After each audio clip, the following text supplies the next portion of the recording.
Imagine living in a small, quiet town where everyone knows each other. Now imagine that town being gripped by fear, all because of a series of anonymous poison pen letters.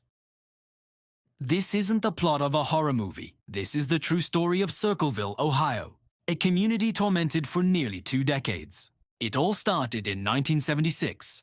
Letters began appearing in mailboxes across town, addressed to residents, school officials, and even the local newspaper.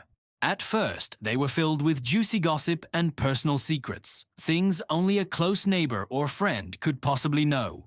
The writer accused people of affairs, corruption, and all sorts of private scandals, turning friends against friends and neighbors against neighbors. The town was on edge, wondering who was watching them, who knew their secrets, and who would be the next target. But soon, the tone of the letters shifted from mere gossip to something far more sinister. They became threatening.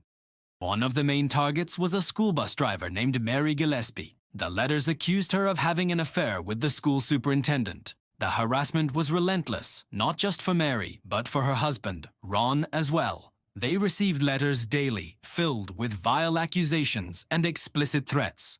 The writer warned Ron to put a stop to the alleged affair, or else. Tragically, in August 1977, Ron Gillespie received a phone call.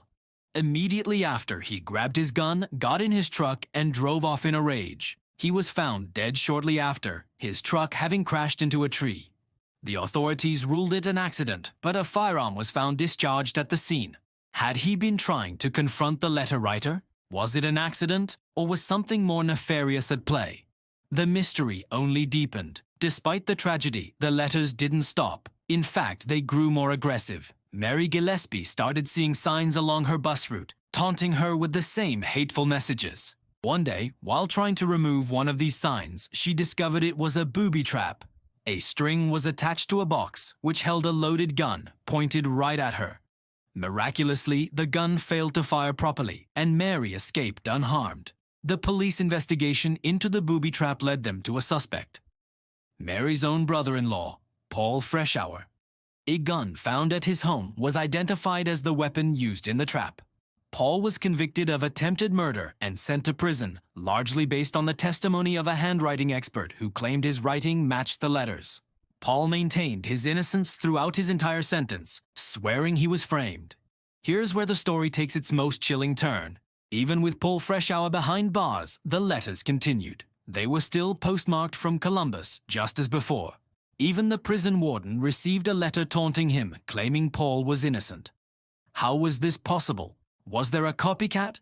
An accomplice? Or was the wrong person in prison all along? For years, the letters kept coming, haunting the town of Circleville and the people involved. The letters finally stopped in 1994. Around the same time Paul Freshour was released from prison. He passed away in 2012, taking any secrets he might have had to his grave. To this day, the identity of the Circleville letter writer remains one of America's greatest unsolved mysteries. Was it Paul Freshour, orchestrating the letters from behind bars? Was it someone else entirely, a ghost in the machine who got away with terrorizing a town for 20 years?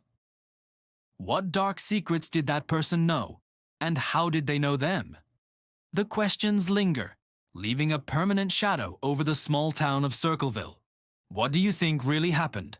Let me know your theories down in the comments. Thanks for watching, and don't forget to subscribe for more unsolved mysteries.